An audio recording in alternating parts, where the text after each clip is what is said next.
প্রিয় দর্শক, সবাইকে প্রীতি ও শুভেচ্ছা জানিয়ে শুরু করছি ইসলাম ব্যাংক নিবেদিত স্মার্ট ব্যাংকিং অনুষ্ঠান। সঙ্গে আছে ডক্টর তৌহিদুল হক। দর্শক, চলমান অর্থনীতির গতি দ্বারা কোন দিকে যাচ্ছে এবং প্রত্যাশার জায়গাগুলো কি হতে পারে এবং সেই প্রত্যাশা পূরণের ক্ষেত্রে অর্থাৎ যথাযথ প্রাপ্তি পাওয়ার ক্ষেত্রে যে সম্ভাবনাগুলো থাকা প্রয়োজন সেগুলো কতটুকু আছে, পাশাপাশি এই প্রত্যাশা এবং প্রাপ্তির যোগফল তৈরি করার ক্ষেত্রে যে চ্যালেঞ্জগুলো আছে সেটা কতটুকু প্রতিবন্ধকতা সৃষ্টি করতে পারে, আমাদের দেশীয় অর্থনীতির যে প্রভাব, যে গতিবিধি এবং সেখানে অর্থের যে প্রচলন এবং যে ব্যবহার, সেই প্রসঙ্গগুলোর ক্ষেত্রে নির্দিষ্ট যে ফ্যাক্টরগুলো আছে সেগুলো আজকে সম্মানিত আলোচকের কাছ থেকে আমরা বোঝার চেষ্টা করব, জানার চেষ্টা করব।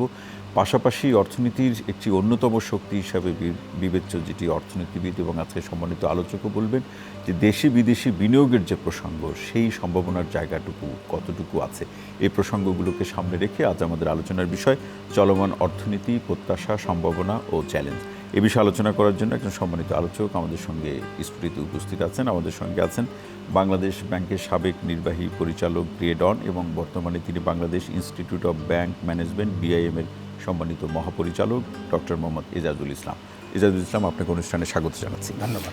যে প্রসঙ্গটা নিয়ে আমরা আলোচনা শুরু করতে চাই, যে আমরা তো চলমান অর্থনীতিকে বোঝার চেষ্টা করব।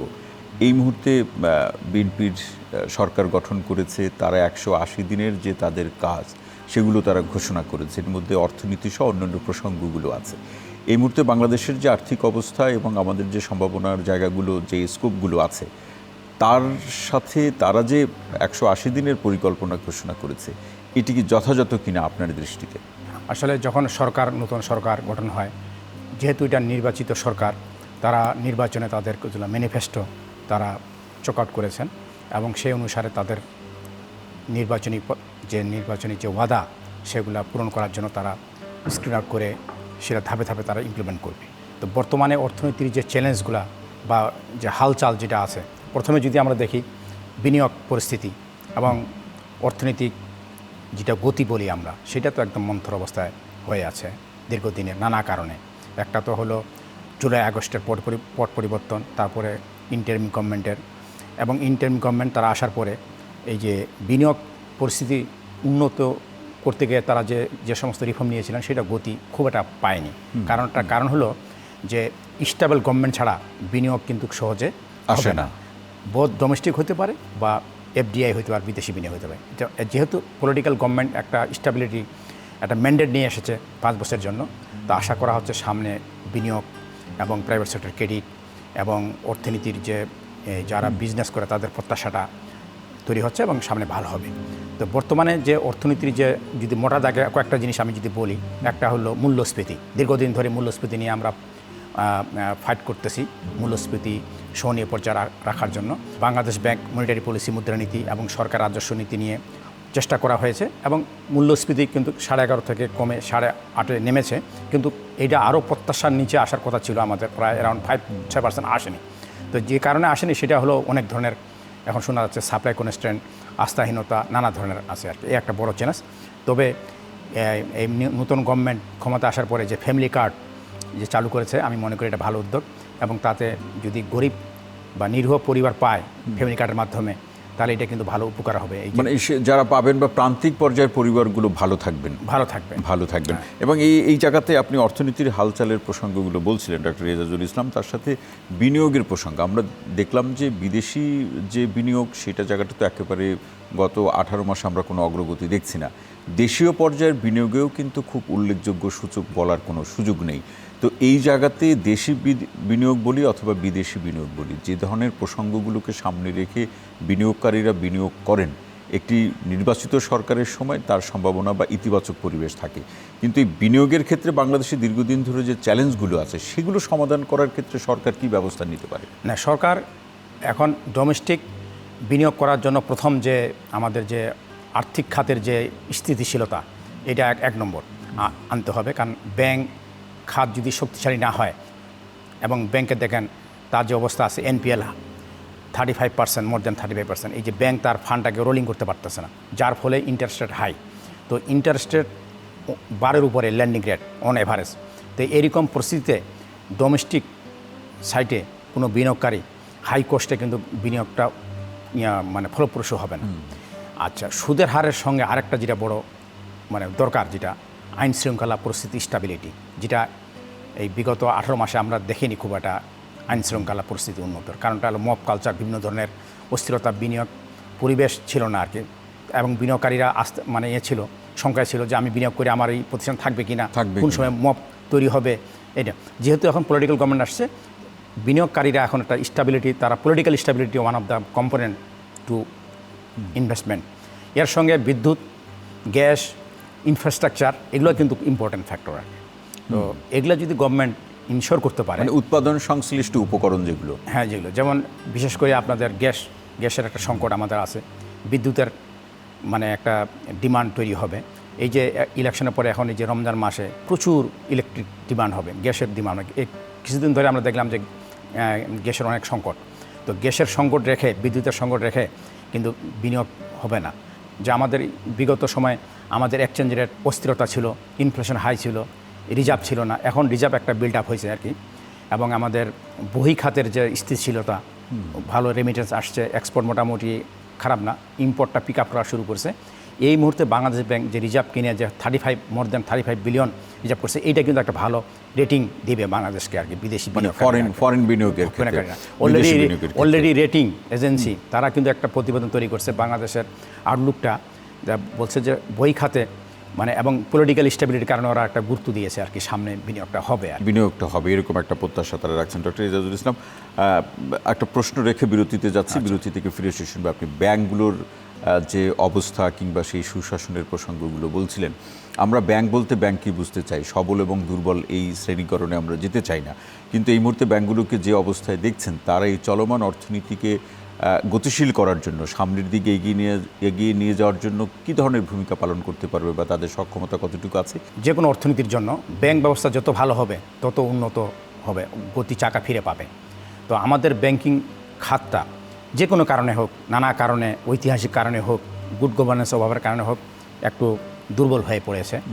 তো বর্তমানে যে ব্যাংকিং ব্যবস্থাটা যেটা আছে, এখান থেকে উত্তরণের যে প্রচেষ্টা নেওয়া হয়েছিল, যে গুড গভর্নেন্স ইনশোর করা, বোর্ডগুলোকে জবাব দিয়ে তাতে আনা, অনেকগুলো রিফর্ম কর্মসূচি হাতে নেওয়া আছে। তো এই রিফর্ম কর্মসূচিটা যদি চলমান থাকে এবং নতুন গভর্নমেন্ট তারা যে প্রতিশ্রুতি দিয়েছে যে ব্যাংকিং খাতকে মানে রাজনৈতিক বিমুক্ত রাখবে এবং পলিটিক্যাল ইন্টারফারেন্স রাখবে না, তাহলে জবাবদিহিতার মধ্যে যদি থাকে, তাহলে ব্যাংকগুলো কিন্তু ঘুরে দাঁড়াবে।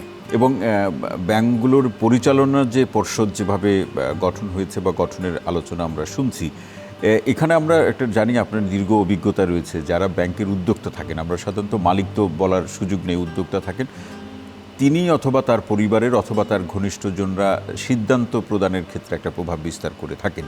সেটি আমাদের দেশের বাস্তবতা। সুশাসনের তো ব্যাংকিং সুশাসনের অনেকগুলো ধরন আছে, তার মধ্যে কোন ধরনটা সবচেয়ে ভালো কাজ করবে আমাদের দেশে? আমাদের আসলে সুশাসন বলতে এখানে আমাদের যেটা বললেন আপনি, ব্যাংক উদ্যোক্তা যারা, তারা এমনভাবে এটাকে মানে কন্ট্রোল করে, তো যারা ম্যানেজমেন্টে থাকে, আসলে মালিকানা এবং ম্যানেজমেন্ট এটাকে ডিকাপলিং করা দরকার আর কি। তো এখানে নীতিগত অনেকগুলো বোর্ড সিদ্ধান্ত নিতে পারে, কিন্তু ডে টু ডে অ্যাফেয়ার্সটা যদি ইন্টারফেয়ার করে এবং বোর্ড যদি চাপিয়ে দেয় এবং বোর্ডের মধ্যে যদি ফ্যামিলি ডমিনেন্স থাকে, তখন ব্যাংকটা ঘুরে দাঁড়াতে পারে না আর কি। এটাই বড় সমস্যা। তবে আমাদের ব্যাংক কোম্পানি অ্যাক্ট 1991 সংস্কার করার জন্য যে প্রস্তাবগুলো দেওয়া হয়েছিল, অতীতে কিন্তু ফ্যামিলি মেম্বার কমিয়ে আনার পরিবর্তে আরও বাড়ানো হয়েছিল আর কি। তো রিসেন্টলি যে প্রস্তাবটা দেওয়া হয়েছে যে ফ্যামিলি মেম্বার কম হবে, ইন্ডিপেন্ডেন্ট ডাইরেক্টর বেশি থাকবে, যাতে ওই ব্যাংক উদ্যোক্তাদের জন্য এরা প্রভাবের জায়গাটা কম থাকে আর কি, সীমিত। এবং যে সমস্ত ব্যাংক আপনি দেখবেন যে অনেকগুলো ব্যাংক, প্রায় 15 থেকে 20টা ব্যাংক এইরকম টার্মোইল সিচুয়েশনে কিন্তু বেশ ভালো করেছে। এর কারণ কি, ওই সমস্ত ব্যাংকগুলোতে কিন্তু গুড গভর্নেন্স ইনশোর করা হয়েছে আর কি। তো এই অভিজ্ঞতার আলোকে যদি ব্যাংকের মালিকানা বা মালিকপক্ষ বা উদ্যোক্তা পক্ষ যদি নিরপেক্ষ থাকে অ্যাটলিস্ট, এবং সুশাসন যদি ইনশোর করে, তাহলে কিন্তু ব্যাংক ঘুরে দাঁড়াবে। এবং এখানে আরেকটি প্রশ্ন, আপনি ব্যাংকের মানুষ, দীর্ঘদিন ধরে মানে ব্যাংকে নানা পদে আপনি সেবা দিয়েছেন, এই আলোচনা, কনফারেন্স, পেপার তৈরি করা, সে কাজগুলো করেছেন, এখনও সেটি করছেন। এবং এই জায়গাতে, এবং বলা যেতে পারে বিআইবিএমে আপনি মহাপরিচালকের দায়িত্বে আছেন, এখান থেকে দক্ষ ব্যাংকার তৈরি হয়, আমরা যদি এভাবে বিষয়টা বোঝার চেষ্টা করি। ব্যাংক যে বিভিন্ন সময় বাংলাদেশে যে উদ্যোগগুলো নেয়, তার আমানত বাড়ানোর ক্ষেত্রে, ঋণ প্রদানের ক্ষেত্রে যে অফারগুলো দিয়ে থাকে, যে সুদের হারের যে ব্যাপারগুলো দিয়ে থাকে, এগুলোকে অনেকেই একটা কৌশল হিসাবে বলে থাকেন যে এটা এক ধরনের চাতুর্যতার মতো কখনো কখনো শোনায়। সেটিকে আপনি একমত? আমাদের যে আর্থিক খাতের যে রেগুলেটরি বডি হিসাবে বাংলাদেশ ব্যাংকের যে নীতিমালা তৈরি করে, monetary policy, credit policy, agriculture policy, সিএমএসি পলিসি, অনেকগুলো পলিসি আছে আর কি। তো একটা অবজেক্টিভ ফিক্স করা আছে যে ফাইন্যান্সিয়াল স্টেবিলিটি, প্রাইস স্টেবিলিটি, যেমন government fiscal policy, employment generation, growth, ensure করা, এনভায়রনমেন্ট তৈরি করা। তো এই সমস্ত ইন্টারাকশন পলিসির কারণে অনেক সময় যেটা হয় আর কি, যে ব্যাঙ্কগুলোতে যে পলিসিগুলা আমরা যে দেই, credit policy, S for example আমরা কৃষি ঋণ নীতিমালা, কৃষি খাতে ঋণ দিতে হবে, কোথায় দিতে হবে, কত পার্সেন্ট দিতে হবে, কোন খাতে দিতে হবে, এটা সব স্কেল করা হয় আর কি। সিএমএসি আপনারা জানেন যে এই খাতটা আমাদের এমপ্লয়মেন্ট জেনারেশন একটা বড়ো খাত, সেখানে কীভাবে ঋণ দেওয়া হবে, কত রেটে দেওয়া হবে, সবগুলো কিন্তু স্পেস করা হয়। বিআইবিএমে আমরা যেটা চেষ্টা করি, যেহেতু এটা মানব সম্পদ একটা উন্নয়নের প্রতিষ্ঠান, ট্রেনিং দেই আমরা, যে সমস্ত ব্যাংক খাতের যে পলিসিগুলো হয়, সেই পলিসিগুলোকে আমরা ব্যাংকারদের সামনে তুলে ধরি, এই পলিসিগুলোকে আমরা বিশ্লেষণ করি। যেমন রিসেন্টলি আমরা রিস্ক ব্যাক সুপারভিশনের উপরে ট্রেনিং দিচ্ছি, এবং গুড গভর্নেন্স ইনশিওর করার জন্য আমরা কিছু ট্রেনিংয়ের আয়োজন করছি, এবং ক্রেডিট রিস্ক অ্যানালাইসিসগুলো করতেছি, যাতে প্রপারলি যে গাইডলাইনস, যে নীতিমালা তৈরি করা হয়েছে, সেগুলো যেন ব্যাংকাররা সঠিকভাবে অনুসরণ করতে পারে।